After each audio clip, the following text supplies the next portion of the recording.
போட்டு ஆரம்பிச்சிருப்பான். ஒரு ஆடல் பாடல் நிகழ்ச்சி நடத்திருப்பான். அரைக்குறை ஆடையோட பெண்களை நடனம் ஆட விட்டுருப்பான். முன்னாடி ஒரு அமைச்சர் இருக்காரு, சரியா தெரியலமா, கொஞ்சம் பக்கத்துல வந்து ஆடுமான்னு இருப்பாரு. இந்த நாடு வல்லரசாவதை விட விவசாயிகள் வாழும் நல்லரசாக வாழணும்னு பேசுறாரு. அன்னைக்கு அண்ணன் உதயநிதி அவர்களே, கொள்கை பேசக்கூடியவர்களே, பெரிய அரசியல் பின்புலம் இருக்குன்னு சொன்னீங்க, என்ன பண்ணிக்கிட்டு இருந்தீங்க? லாலா கடசாந்தி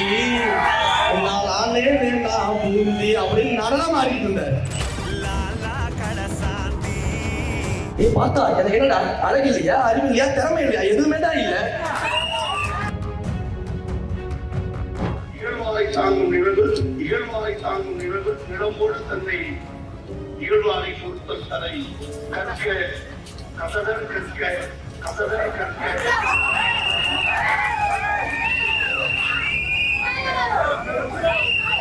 உங்களுடைய தஞ்சாவூர் மாவட்டத்தை சேர்ந்த அமைச்சர் கோவி செழியன் அவர்களுடைய அரிய வகை திருக்குறள் போனா வராது, பொழுது போனா கிடைக்காது. 10 மணி வரைக்கும் தான் டைமிங் கொடுத்திருக்காங்க. அப்புறம் அங்கிருந்து நடிப்பு அரக்கன் வீடியோ போடுவாரு, கண்டிஷன்ஸ் ஃபாலோ பண்ணுங்க, ஃபாலோ பண்ணுங்கன்னு சொல்லி கேட்டு. இந்த கோபாலபுரம் குடும்பத்தெல்லாம் நீங்க பார்த்திருப்பீங்க. கோபாலபுரம் குடும்பத்தை பொறுத்த வரைக்கும் அப்பா கருணாநிதி அவர்களை பேரை சொல்லி திரு முதலமைச்சர் மு.க. ஸ்டாலின் அவர்கள் ஆட்சி அதிகாரத்துக்கு வந்துவார். முதலமைச்சர் மு.க. ஸ்டாலின் அவர்களின் பேரை சொல்லி உதயநிதி அவர்கள் துணை முதலமைச்சர் ஆயிடுவார். இப்ப உதயநிதி பேரை சொல்லி அவர் பையன் இன்ப நிதியை வந்துருவாரு. இவங்க கூட கும்பிடு போட்டு இருக்கிறாங்க. ஆனா கோபாலபுரம் குடும்பத்திலிருந்து வந்தவர்கள் இல்ல, கலைக்கோடி தொண்டனாக சாதாரண குடும்பத்திலிருந்து வந்தவர்கள் மாவட்ட செயலாளராகி அழைப்பு பார்ப்பதுதான் நம்முடைய தலைவர் தளபதி அவர்கள். ஏன்னா மாவட்ட செயலாளரை பத்தி இவ்வளவு பேச நினைக்காதீங்க, இதுவே கம்மி. அவரை பத்தி பேசணும் இன்னைக்கு ஒரு நாள் முழுக்க பேசலாம். அப்படிப்பட்ட தஞ்சை மாவட்டத்தை வளப்படுத்தக்கூடிய ஒரு மாவட்ட செயலாளர். ஏன் மாவட்ட செயலாளர் பத்தி பேசுறேன்னா, ஒவ்வொரு மாவட்ட செயலாளர் மட்டும் இல்ல, கலைக்கோடியில் இருக்கக்கூடிய ஒவ்வொரு தொண்டனும் தளபதி தான். நான் அவர்கள் யாரை பற்றி பேசினாலும் என் தலைவரை பற்றி பேசுறதாக அர்த்தம். இப்ப கோபாலபுரம் குடும்ப விஷயத்துக்கு வந்துருவோம். ஏன்னா அண்ணன் கொள்கை முழக்கமாக முழங்கி விட்டார், ஒரு கொள்கை பீரங்கியாக இன்றைக்கு வெடித்து விட்டார். அதனால கொள்கைகள் எல்லாம் பேசினா போர் அடிக்கல, ஸ்ட்ரெயிட்டான விஷயத்துக்கு வந்துருவோம். இந்த தஞ்சாவூர் மண்ணை பொறுத்த வரைக்கும் நிறைய பெருமைகள் இருக்குது. தஞ்சை பெரிய கோவில் இருக்குது. நாம் தாயாக மதிக்கக்கூடிய தாய்மொழியை உயர்த்தும் பல்வேறு சேவைகள் இந்த மண்ணில் நடந்திருக்கிறது. கலை இருக்கிறது, ஓவியங்கள் இருக்கிறது. அந்த கலைக்கு எடுத்துக்காட்டுதான் நம்முடைய தலைவருடைய கொள்கை பாடலை பாடிய அந்த குழுவினர் அவர்களுக்கு ஒரு மனமார்ந்த பாராட்டு. ஏன்னா இதுவே திமுக காரன் கூட்டமா இருந்தா குத்துப்பாட்டு போட்டு ஆரம்பிச்சிருப்பான், ஒரு ஆடல் பாடல் நிகழ்ச்சி நடத்திருப்பான். அரைக்குறை ஆடையோட பெண்களை நடனம் ஆட விட்டுருப்பான். முன்னாடி ஒரு அமைச்சர் இருக்காரு, சரியா தெரியலமா, கொஞ்சம் பக்கத்துல வந்து ஆடுமான்னு இருப்பாரு. ஆனா நம்முடைய கூட்டம் கொள்கை கூட்டம் என்பதற்கு ஒரே ஒரு உதாரணம், கொள்கை பாடலோடு ஒவ்வொரு கூட்டத்தையும் துவங்கி கொண்டிருக்கிறோம் பாருங்க, உறுதிமொழியோடு கூட்டத்தை துவங்கி கொண்டிருக்கிறோம் பாருங்க, அதுதான் கொள்கை கூட்டம். இப்ப புதுசா என்னவோ தெரியல, ஒரு மாசமா அண்ணன் மு.க. ஸ்டாலின் அவர்கள் எந்த மேடைக்கு போனாலும் சரி, இல்ல பட்டத்து இளவரசர் உதயநிதி அவர்கள் எந்த மேடைக்கு போனாலும் சரி, கொள்கை இல்லாத கூட்டம் எல்லாம் கூச்சல் போட்டுக்கிட்டு இருக்குது, கொள்கை இல்லாத கூட்டம் எல்லாம் கூச்சல் போட்டுக்கிட்டு இருக்குது, இவர்களால யாருக்கும் எந்த பயனும் இல்லை, அவர்களுக்கே பயன் இல்லை, இப்படின்னு தான் பேசிக்கிட்டு இருக்கு. இதே மேடையில இந்த தஞ்சை மண்ணுல, என்னுடைய மண்ணுல இருந்து நான் சவால் விடுறேன், திரு மு.க. ஸ்டாலின் அவர்களே, இதே தஞ்சையில் எங்கள் அண்ணன் ஒரு மாபெரும் மேடையை அமைத்து கொடுப்பார். எதிர்க்கு எதிராக நீங்க பேசவாங்க, துண்டு சீட்டு இல்ல, மிக பெரிய புத்தகத்தையே கூட கொண்டு வந்து எதிர்த்து நின்று பேசுங்க. உங்களுக்கு எதிராக நான் பேச தயாரா இருக்கிறேன். கொள்கையின் அடிப்படையில் நீங்கள் ஆட்சி நடத்தவில்லை, கொள்கை தலைவர்களை நீங்கள் மதிக்கவில்லை, தந்தை பெரியார் வழியில் நீங்கள் நடக்கவில்லை, நான் ப்ரூவ் பண்ணி காட்டுறேன். எதிர்த்து நின்று பேச திரு மு.க. ஸ்டாலின் அவர்களுக்கு இந்த தஞ்சை மண்ணிலிருந்து சவால் விட தயாரா? கவலைப்படாதீங்க, நீங்க அமைக்கிற மேடையை விட மிக சிறப்பான மேடையை கண்ணா அமைச்சு கொடுப்பாரு. உங்களுடைய திமுக உடன்பிறப்புகளுக்கும் இருக்கைகள் அமைச்சு கொடுப்பாரு. பேசுறதுக்கு நீங்க தயார்னா நாங்களும் தயார். உடனே எங்க தளபதி எல்லாம் பேசக்கூடாதீங்க. எங்கள் தலைவர் மாபெரும் 5 கொள்கை தலைவர்களை முன்னிறுத்தி அவர்களின் ஒற்றை முகமாக களத்திற்கு வந்திருக்கிறார். நீங்கள் கொள்கையை மட்டுமே முகமாக வைத்துக் கொண்டு அரசுக்கு வந்திருக்கிறீங்க. எங்கள் தலைவருக்கு ஒரு காலமும் நீங்க ஈடாக முடியாது. நம்ம தான் தெரியுமே. அப்புறம் என்ன? உடனே உதயநிதி ஸ்டாலின் அவர் பேசுறாரு, கொள்கை என்னன்னு தெரியுமா, அரசியல் என்ன தெரியுமா, இவருக்கு அரசியல் தெரியுமா, திமுகவுடைய வரலாறு தெரியுமா, மிசாரா என்னன்னு தெரியுமா, சிறைனா என்னன்னு தெரியுமா? இந்த விவசாயிகளுக்காக 2017 அண்ணனுக்கு தெரியும், ஒரு விருது வாங்கக்கூடிய மேடை, சினிமா விருது வாங்கக்கூடிய மேடையில தளபதி கலந்துக்கிறார் 2017. அந்த மேடையில விருது வாங்கிட்டு படத்தை பத்தி பேசிட்டு பாராட்டிட்டு அவர் போயிருக்கலாம். ஆனா அன்றைக்கு ஒரு முக்கியமான விஷயத்தை ஒன்றிய ஆட்சியாளர்களை எதிர்த்து பேசுறாரு. நடிகராக இருக்கும்போது என்ன பேசினாரு? நாமெல்லாம் 3 வேளை சோறு சாப்பிடுறோம், நம்ம தட்டுல சாப்பாடு இருக்கு, அதனால நமக்கு கவலை தெரியல. ஒருவேளை காசு கொடுத்தா கூட சாப்பாடு கிடைக்காதுன்ற நிலைமை வந்தாதான் உங்களுக்கு விவசாயியோட அருமை புரியும். இந்த நாடு வல்லரசாவதை விட விவசாயிகள் வாழும் நல்லரசாக வாழணும்னு பேசுறாரு. அன்னைக்கு அண்ணன் உதயநிதி அவர்களே, கொள்கை பேசக்கூடியவர்களே, பெரிய அரசியல் பின்புலம் இருக்குன்னு சொன்னீங்க. என்ன பண்ணிக்கிட்டு இருந்தீங்க? லாலா கட சாந்தி பூந்தி அப்படின்னு நடனம் ஆடிட்டு இருந்தார் உதயநிதி ஸ்டாலின். என் தலைவர் 2009 2011 காலகட்டங்களிலேயும் சுட்டுக் கொல்லப்படக்கூடிய மீனவர்களுக்காகவும் ஈழ தமிழர்களுக்காகவும் தன்னுடைய மக்கள் இயக்கத்தை திரட்டி போராட்டம் நடந்து கொண்டிருக்கும் பொழுது உதயநிதி ஸ்டாலின் என்ன பண்ணாரு? அப்படியே ஒரு திரைப்படத்துல பாத்தீங்கன்னா அப்படி சரக்கு பாட்டை திறந்து மூடியை திறந்து குடிக்கல, அப்படி மோந்து பார்த்துட்டே போதைப்படுத்துவார். இந்த காட்சிகள் நடிச்சுட்டு இருந்தார். உங்களுடைய அப்பா மேயராக இருந்தார் பாருங்க, சென்னை மாகாண மேயரா. அப்ப சென்னை வெள்ளத்தை தத்தளிக்கும் பொழுது அங்க இருக்கக்கூடிய மக்களுக்கு அரிசி மூட்டையை வழங்கியவர் என்னுடைய தளபதி. வரலாறு உங்க அப்பாவை போய் கேட்டு தெரிஞ்சுக்கணும். சும்மா மேடையில வந்து வீரவசனம் பேசிக்கிட்டு இருக்க கூடாது. என்ன தைரியம்? 4 படம் நடிச்சுட்டு அந்த 4 படம் ஓடல. யாரும் உங்களை நடிகரா பார்க்கல, சந்தானத்தோட துணை நடிகரா உங்களையே பார்த்தாங்க, காமெடி ஆக்டரா பார்த்துட்டு இருந்தாங்க. அதனால அப்பா பேரை சொல்லி அரசியலுக்கு வந்துக்கிட்டு அண்ணன் ஆரம்பிச்ச கட்சி அண்ணன் கலைஞர் அவர்கள் வாங்கிட்டாரு, அது அப்படியே மு க ஸ்டாலின் வாங்கினாரு. இப்ப அடுத்தது நீங்க வாங்கி வச்சிருக்கீங்க, உங்க புள்ள வாங்கிறதுக்கு தயாராயிட்டா. நீங்க தனி மனிதனாக ஒரு அரசியல் கட்சியை துவங்கி தான் உச்சத்தில் இருக்கும் போது மக்களுக்காக வந்த என் தலைவரை பார்த்து கேள்வி கேட்க கொஞ்சமாவது தகுதி இருக்கா? திராணி இருக்கா? அவரே கேட்பாரு ஒரு படத்துல, பார்த்தா எனக்கு என்னடா அழகு இல்லையா, அறிவு இல்லையா, திறமை இல்லையா, எதுவுமே தான் இல்ல. குடும்ப ஆட்சின்ற ஒண்ணு மட்டும்தான் இருக்குது, வேற எதுவும் கிடையாது. அதை வச்சுதான் அதிகாரத்துக்கு வந்துட்டு இருக்காங்க. ஆனா பெண்களே நீங்க ஒரு விஷயத்தை கவனிக்கணும், நீங்க தான் முக்கியமா கவனிக்கணும். அதே கோபாலபுரம் குடும்பத்துல கூட பெண்ணாக பிறந்த அக்கா கனிமொழியை துணை முதலமைச்சர் ஆக்கல. ஆணாக பிறந்தவர் மட்டும்தான் ஆட்சி அதிகாரத்துக்கு வர முடியும். பெண்களை கூட அரசியலில் ஏற்க மாட்டாங்க. கேட்டா சமத்துவ கொள்கை பேசுவாங்களா? இதுக்கு பேர் சமத்துவமா? எங்க அண்ணன் பாருங்க, எத்தனை பெண்களுக்கு மேடையில பேச வாய்ப்பு அளிச்சாரு. என் தளபதியை பாருங்க, மேடையில சரிபாதி பெண்களை அமர வச்சாரு. இதுதாங்க சமத்துவம், இதுதாங்க சம வாய்ப்பு கொடுக்கிறது, சம உரிமை கொடுக்கிறது, இதுதானே எல்லாமே. அப்ப இது நாங்க கொள்கையை பத்தி பேச ஆரம்பிச்சா இப்படிதான் பேசுவோம். சரி, சமூக நீதி. திராவிட முன்னேற்ற கழகத்தின் அடித்தளமே சமூக நீதி தான். பேஸ்மெண்ட் சமூக நீதி தான். கொண்டு போய் புதைச்சிட்டாங்க. மேல வந்து கோபாலபுரம் வீட்டை கட்டியாச்சு. கேட்டா கொள்கை. சரிங்க, சமூக நீதி எதன் அடிப்படையில், எந்த சாதியின் அடிப்படையில ஒருவருக்கு வாழ்வில் எந்த விதமான வாய்ப்புகளும் மறுக்கப்பட்டிருந்துச்சோ அந்த சாதியின் அடிப்படையிலே அவர்கள் வாழ்வில் மேற்கோறி வர வேண்டும் என்று சமூக நீதிக்காக போராடிய தந்தை பெரியாரையும் அண்ணன் அம்பேத்கரையும் நாங்கள் கொள்கை தலைவராக வச்சிருக்கிறோம். தந்தை பெரியார் அவர்கள் என்ன பண்ணாரு? சாதியை ஒழிக்கணும்னு சொல்லி என்ன பண்ணாரு? தன்னுடைய பேருக்கு பின்னால் இருந்த சாதி பெயரை நீக்கிய ஒரு மாபெரும் சமூக புரட்சியாளர் தந்தை பெரியார் அவர்கள். அவர் பிறந்த ஈரோட்டு மண்ணுல இந்த இளவரசர் ஒரு கூட்டத்தை கூட்டு தொலைச்சிட்டாங்க. சமூக நீதி சொல்ற இளவரசர் போயிட்டாப்புல. அந்த ஈரோட்டு மண்ணில் நடக்கக்கூடிய ஒரு கூட்டத்தில் பேசுறாரு. நான் என்னடா பேசுவாரு? இந்த ஈரோட்டு மண்ணில் வேற பேசுறாரு. பெரியாரை பத்தி பேசிடுவாரா, பெண் விடுதலையை பத்தி பேசிடுவாரா, சமூக நீதியை பேசிடுவாரா, சாதி ஒழிப்பை பேசிடுவாரா அப்படின்னு பார்த்தா இந்த சமூக நீதி பேசக்கூடிய திமுக சொல்ற கட்சியில வந்திருக்க உதயநிதி ஸ்டாலின் துணை முதலமைச்சர் என்ன பேசுறாரு தெரியுமா? அந்த மேடையில வச்சு எந்த தன்னுடைய பெயருக்கு பின்னால் இருந்த சாதி பெயரை நீக்கிய பெரியார் பிறந்த மண்ணில் நின்று பேசுறாரு. அதை நடத்திய நிர்வாகியின் பெயரை 20 முறை சாதி பெயரோடு சொல்லி பேசிக்கிட்டு இருக்கிறார். சாதி பெயரை சொல்லி கூப்பிட்டு இருக்கிறார் உதயநிதி ஸ்டாலின். இது சமூக நீதியா? இது பெரியாரிசமா? இது ஃப்ராடிசம். நீங்க பண்றது பெரியாரிசம் கிடையாது. ஓட்டு வங்கிக்காக, இந்த வாக்குகளை பெறுவதற்காக சாதி அரசியல் செய்யக்கூடிய ஒரு கட்சி தமிழ்நாட்டில் இருக்குன்னா அதுல முதன்மையான கட்சி திமுக தான். கேட்டா பெரியாரிசம் பேசுறாங்க. அண்ணன் மு க ஸ்டாலின் அவர்கள் ஒரு ஆர்டர் பாஸ் பண்றாரு. நாங்க வந்து பாலங்கள், மேம்பாலங்கள்ல, தெருக்கள்ல இருக்கக்கூடிய சாதி பெயரெல்லாம் ஒரே நாள் இரவோட இரவாக நீக்க போறோம் அப்படின்னு சொல்லி ஒரு கவர்மெண்ட் ஆர்டர் பாஸ் பண்ணி அடுத்த நாள் காலையில் எல்லா பேரையும் தெரு பெயர்லாம் மாத்திட்டாங்க. எல்லாம் படிச்சிருப்பீங்க நியூஸ்ல. ஆஹா, எப்படி எல்லாம் சாதியை நீக்கிறாரு பாருங்க, எப்படி எல்லாம் சாதியை ஒழிக்கிறாரு பாருங்க அப்படின்னு எல்லாம் பார்த்திருப்போம். ஆனா ஊருக்கெல்லாம் அப்பான்னு சொல்லக்கூடிய முதலமைச்சர், ஊருக்கெல்லாம் வழிகாட்டுன்னு சொல்லக்கூடிய முதலமைச்சர் தன்னுடைய சொந்த பிள்ளைக்கே சாதி ஒழிப்புனா என்னன்னு சொல்லி கொடுக்க தெரியாத அப்பாவா இருக்கிறார். சொல்லி கொடுத்திருந்தீங்கன்னா இந்த ஈரோட்ல போய் சாதி பேரை சொல்லி உதயநிதி பேசியிருப்பாரா? அந்த எண்ணம் வருமா? பெரியாரின் வழியில் வந்தவர்களுக்கு அந்த எண்ணம் வருமா? வராது. அப்ப இவங்களுடைய கொள்கை இவ்வளவுதான். கொள்ளையடிக்கிறது கொள்ளையடிக்கிறது கொள்ளையடிக்கிறது. இது ஒண்ணு மட்டும்தான் கொள்கை, கோட்பாடு, குறிக்கோள் எல்லாமே. அதுலயும் அந்த ஒரு குடும்பம் மட்டும் தான் கொள்ளையடிக்கணும், வேற எந்த குடும்பமும் கொள்ளையடிக்கூடாது.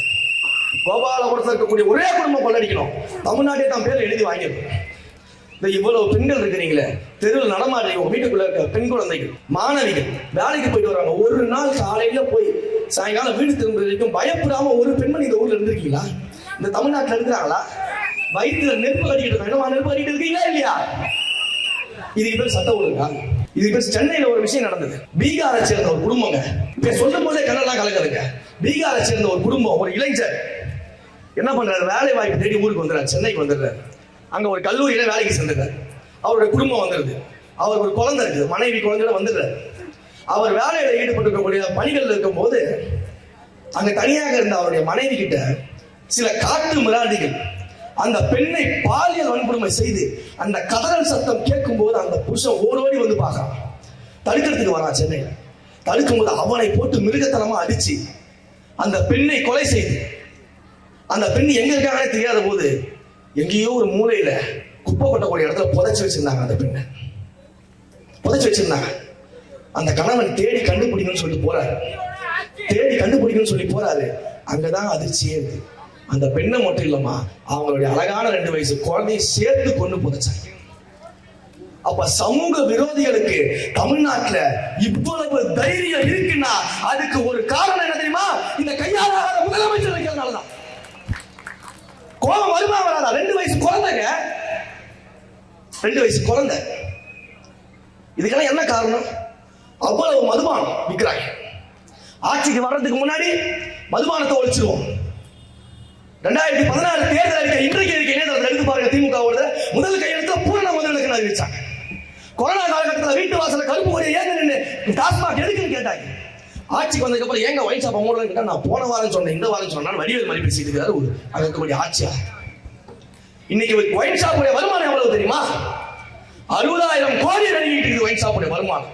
இந்த 5 ஆண்டுகள்ல 60,000 கோடிக்கு ஒயின் ஷாப் வருமானத்தை உயர்த்ததை தவிர்த்து திமுக செஞ்ச ஒரு சாதனை சொல்ல முடியுமா? இங்க யாராச்சு? நானே சொல்லுவேன், இன்னொரு சாதனை இருக்கு. கேள்வி கேட்டு நானே பதிலும் சொல்றேன். திமுக செஞ்ச ஒரே சாதனை இல்ல, 2 சாதனை இருக்கு. இப்பதான் ஞாபகத்துக்கு வந்துச்சு. 2 சாதனை. வீரன் அப்படின்ற ஒரு புது வகை மதுபானத்தை கண்டுபிடிச்சு விற்பனை செஞ்சது. தன்னுடைய சொந்த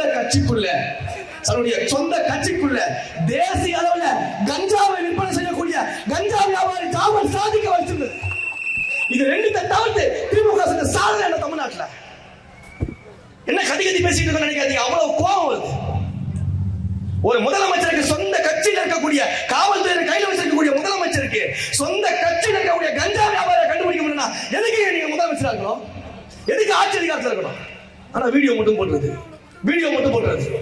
ஆக கடைகளா குடிக்க கூடாது, ஐயா ஒயின் ஷாப்பை க்ளோஸ் பண்ணுங்க, அதெல்லாம் கேட்காதீங்க, நீங்க குடிக்க கூடாது. ஆக போதைப் பொருளுக்கு அடிமையாகாதீங்க, ஐயா கஞ்சா வியாபாரம் கட்சிக்குள்ள இருக்கான், அதெல்லாம் நீ கேட்கக்கூடாது, நீ கஞ்சா பயன்படுத்தக்கூடாது. அப்ப ஆட்சி அதிகாரத்தில் இருந்துகிட்டு இதையெல்லாம் தடுக்க முடியாத முதலமைச்சர் அறிவுரை சொல்லி மக்களை ஏமாத்திக்கிட்டு இருக்காரு. கேட்டா நான் தான் அவங்களுக்கு அப்பாங்கிற. யாருக்காவது அப்பான்னு கூப்பிட மனசு வருமா? யாருக்காவது வருமா? வாய்ப்பு சொல்லி வருமா? எப்படி வரும்? மாமாவா? அது யாரு? புதுசா இருக்கு. இப்படிப்பட்ட ஒரு ஆட்சி நடந்துகிட்டு இருக்கு. ஊழல் எல்லா அமைச்சர்கள் மேலேயும் ஊழல், எங்க பார்த்தாலும் அமைச்சர் மேல ஊழல். இந்த மதுரையில் இருக்கக்கூடிய ஒரு அமைச்சர் இருக்காரு, KN நேருன்னு இருக்காரு. ஈடி கடிதமா எழுதிக்கிட்டு இருக்குது, ஐயா உங்களுடைய துறையில் அவ்வளவு ஊழல் நடந்திருக்கு.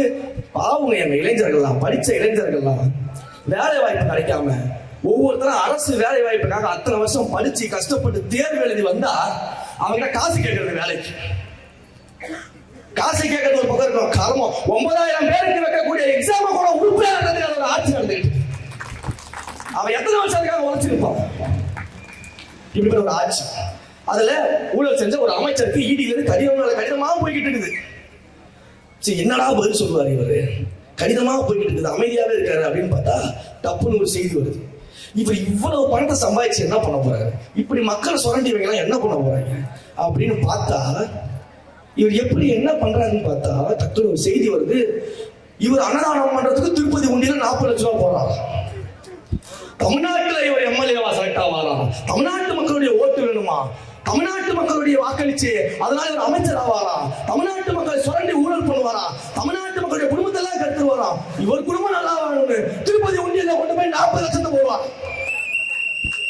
இதுல ஒரு சூட்சமத்தை நீங்க புரிஞ்சுக்கணும், எல்லாரும் புரிஞ்சுக்கணும், தெளிவா கேட்டுக்கங்க. அப்ப கூட தமிழ்நாட்டுல தஞ்சை மண்ணை காக்கக்கூடிய மாரியம்மன் கோயிலுக்கு 40 லட்சத்தை கொடுக்கல, திருப்பதியில கொண்டு போய் 40 லட்சத்தை கொடுத்துருக்காங்க. அதுல ஒரு தமிழ்நாட்டு மேல அக்கறை இல்லை. ஏன் இங்க சோறு போட்ட மக்கள் சாப்பிட மாட்டாங்களா? இங்க இருக்கக்கூடிய கஷ்டப்பட மக்கள் சாப்பிட மாட்டாங்களா?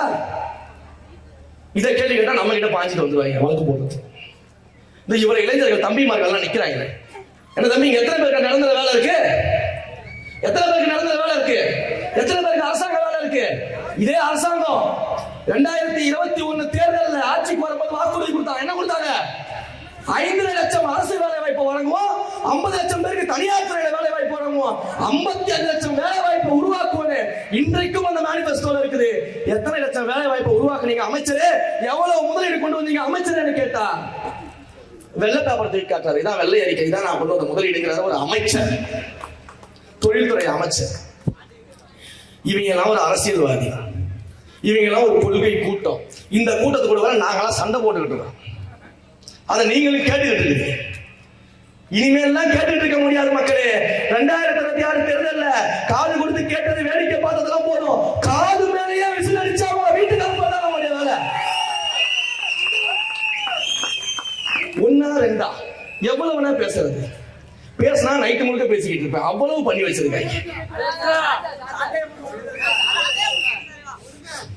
நீ ரொம்ப ஆசைப்படுறதுனால ஒரே ஒரு விஷயம் சொல்றேன், தெளிவா புரிஞ்சிக்க. இதுக்கு மேல எங்கேயும் போய் இதை கேட்காதீங்க தம்பி. நம்ம ஒரு போர்க்காலத்துல இருக்கோம், ஒரு போர்க்காலத்துல இருக்கோம். இப்ப இது ஒரு போர்க்காலம். நம்ம எல்லாம் தலைவரோட ரசிகரா இருந்து வந்தவங்க தான். எந்த அளவுக்கு அரசியல் பேசிக்கிட்டு இருக்கோம் நீ பாக்க. இப்போ ஒரு கட்சி தொடங்கியிருக்காரு நம்ம தலைவர். அந்த கட்சி எதுக்கு தொடங்கினாரு? மக்கள் நல்லது செய்யணும் தொடங்கினாரு. அந்த மக்கள் நல்லது செய்யணும் என்ன பண்ணணும்? ஆட்சி அதிகாரத்துக்கு வரணும். அப்ப என்ன பண்ணணும்? இப்ப இருக்க ஆட்சி அதிகாரத்துக்கு எதிர்த்து அவங்களை வீட்டுக்கு அமைச்சு நம்ம ஆட்சி அதிகாரத்துக்கு வரணும். 15 வருஷமா நான் மட்டும் முதலமைச்சர் ஆயிட்டா, இந்த நாடு எங்க கழிச்சிட்டா அப்படின்னு சொல்லிட்டு நம்மளை எடுத்துட்டு இருக்கிறாங்க. ஏன்னா நாங்களா ஆட்சி அதிகாரத்தில் இருக்கிறோம், நாங்களா ஊழல் பண்ணோம், நாங்களா கஞ்சா வைக்கிறோம், நாங்களா ராஜ்மார்க் திறந்து வைக்கிறோம், நாங்களா குடும்ப ஆட்சி பண்றோம், நாங்களா தமிழ் மக்களை இழிவுபடுத்துறோம், நாங்களா மக்களை சொல்லிக்கிட்டு இருக்கிறோம், நாங்களா ஒரு குடும்ப ஆட்சிக்கு போராடிக்கிட்டு இருக்கிறோம். நம்மளே இருக்கிறாங்க. அண்ணன் பாத்துக்கிட்டே இருக்காரு. டேய், உன்னோட எனக்கு தெரியும், என்னை வெளியேற்றாத மொத்தத்தையும் உழைக்குவேன் அப்படிங்கிறாரு. அண்ணன் கொஞ்சம் கொஞ்சமா இறக்குங்க, மொத்தமா இறக்கிடாதீங்க. மக்களுக்கெல்லாம் ஒரு சுவாரஸ்யம் வேணுமா இல்லையா? அப்ப இப்படிப்பட்ட இடத்துல நம்ம எதுக்காக வந்திருக்கோம் நம்ம தெளிவா இருக்கும். நம்முடைய அரசியல் எதிரி திமுக, இந்த தீய சக்தி திமுகவை வீட்டுக்கு அனுப்புவதால் தூய சக்தி தாவே காரணம் அரசியல் வந்திருக்கிறோம். நம்ம எனக்கு தெளிவா இருக்கா? அவங்க என்ன பண்றாங்க? கண்ணை கட்டி காட்டுல இருக்க மாதிரி சுத்திக்கிட்டு இருக்கிறாங்க, பாக்கிறவங்க கடிச்சு வச்சுட்டு இருக்காங்க. அதுக்கெல்லாம் நம்ம பதில் சொல்லிட்டு இருக்கோம் தம்பி. சரி, உங்களுக்கு புரியாத மாதிரி சொல்றேன். ரொம்ப சின்ன பையனா இருக்கேன், அவனுக்கு புரியாத மாதிரி சொல்றேன். நல்லா புரிஞ்சுக்க. படத்துக்கு போற நம்ம தலைவர் படத்தை பாத்திருக்கியா? உங்க கவனம் எல்லாம் எங்க இருக்கும்? அண்ணன் ஹீரோ, தாவேகா ஹீரோ, எதிர திமுக இல்ல. அப்ப இந்த ஹீரோ கிளைமேக்ஸ்ல எப்படிடா வில்லனை தோக்கடிப்பாருன்னு உங்க கவனம் இருக்கும். நடுநடுல உன்னை சிரிக்க வைக்கிறதுக்காக காமெடி ஆக்டர்ஸ் எல்லாம் வருவாங்க, காமெடி சீன்ஸ் எல்லாம் வரும். அதெல்லாம் என்ன பண்ணணும் பார்த்துட்டு அப்படி ஜாலியா கை தட்டி சிரிக்கணும். எப்படி சிரிக்கணும்?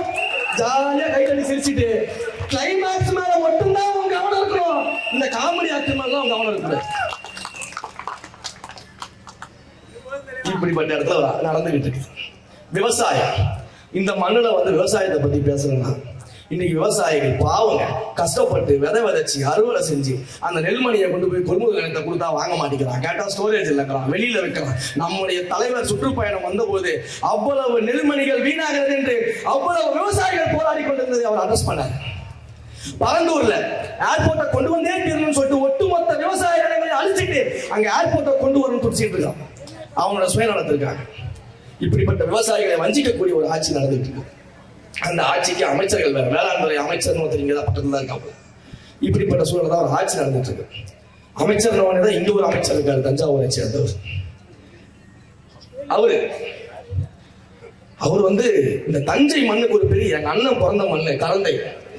என் கொள்ளுப்பாட்டியோட ஊர் கரந்தை தான். அதனால நான் பெருமையா சொல்றேன். கரந்தை மண் தமிழ் சங்கம்னா உலகத்துக்கே தெரியும், தமிழுக்காக சேவையாற்றிய ஊருன்னு சொல்லிட்டு. அந்த தஞ்சாவூர் மாவட்டம் மண்ணில் இருக்கக்கூடிய அமைச்சர் திருக்குறள் சொல்றாரு. என்ன திருக்குறள் சொல்றாரு தெரியுமா?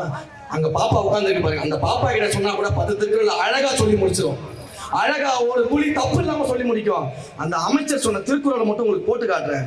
தயவு செஞ்சு இவையெல்லாம் ஒரு அமைச்சராக இருக்கிறதுக்கும் உயர்கல்வித்துறையை பார்க்கறதுக்கும் தகுதி இருக்குதா இல்லையான்றதை நீங்க முடிவு பண்ணிடணும். அவர் சொன்ன திருக்குறளை போட்டு காட்டுறேன் பாருங்க. இகழ்வாரை தாங்கும் நிலவு நிலம்போடு தன்னை இகழ்வாரை பொறுத்தல் தலை கற்க கசடர் கற்க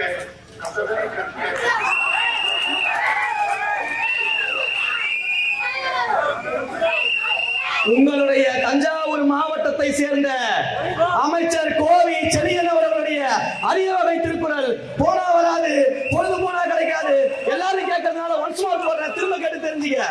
யார ஜெயிக்க வச்சு சட்டமன்றத்துக்கு அனுப்பிச்சிருக்கீங்க பாத்தீங்களா? எப்படிப்பட்ட ஆள அமைச்சர் ஆக்கி விட்டுருக்கீங்க பாத்தீங்களா? அப்ப தம்பிங்களா, இவங்க எல்லாம் நம்மள வாழ்க்கையில காப்பாத்திடுவாங்க, தரமான கல்வி கொடுத்துருவாங்க, தரமான வேலை வாய்ப்பு கொடுத்துருவாங்கன்னு சொல்லி 2026 தேர்தல்ல நீ மறுபடியும் ஒரு தடவை நம்பிட்டேன்னா நம்மளை விட பைத்தியக்காரன் இந்த உலகத்துல வர யாருமே கிடையாது. உங்களை எல்லாரையும் காப்பாற்றி அடுத்த தலைமுறை வாழ்க்கையை முன்னேற்றுவதற்கு ஒரே ஒரு வாய்ப்பு, ஒரே ஒரு தலைவர், என்னுடைய தலைவர் தளபதி அவர்கள் மட்டும்தான். இதற்கு மேல ஒரு வாய்ப்பு கிடைக்காது. உண்மையை சொல்றேன், இது ஆட்சி மாற்றத்திற்கான தேர்தல் கிடையாது, அடிப்படை அரசியல் மாற்றத்திற்கான தேர்தல். நம்முடைய அடுத்த தலைமுறை தரமான கல்வியையும் தரமான மருத்துவத்தையும் அனைத்தையும் ஒவ்வொருக்கும் சம வாய்ப்பு, சம உரிமை, சமூக நீதி நிலைநாட்டப்படணும்னா ஒரே ஒரு தலைவர், என் தலைவர் தளபதி அவர்கள் மட்டும்தான். வேற யாராலையும் முடியாது. 10 மணி வரைக்கும் தான் டைமிங் கொடுத்திருக்காங்க. அப்புறம் அங்க இருந்து நடிப்பு அரக்கன் வீடியோ போடுவாரு, கண்டிஷன்ஸ் ஃபாலோ பண்ணுங்கடா சொல்லி கேட்டு. ஆனா அவங்களுக்கே கண்டிஷன் தான் என்னன்னு தெரியாது. அவங்க கண்டிஷன் 2026 ரொம்ப சீரியஸ் கண்டிஷனா இருக்கு, ஐசியூல இருக்கிறாங்க.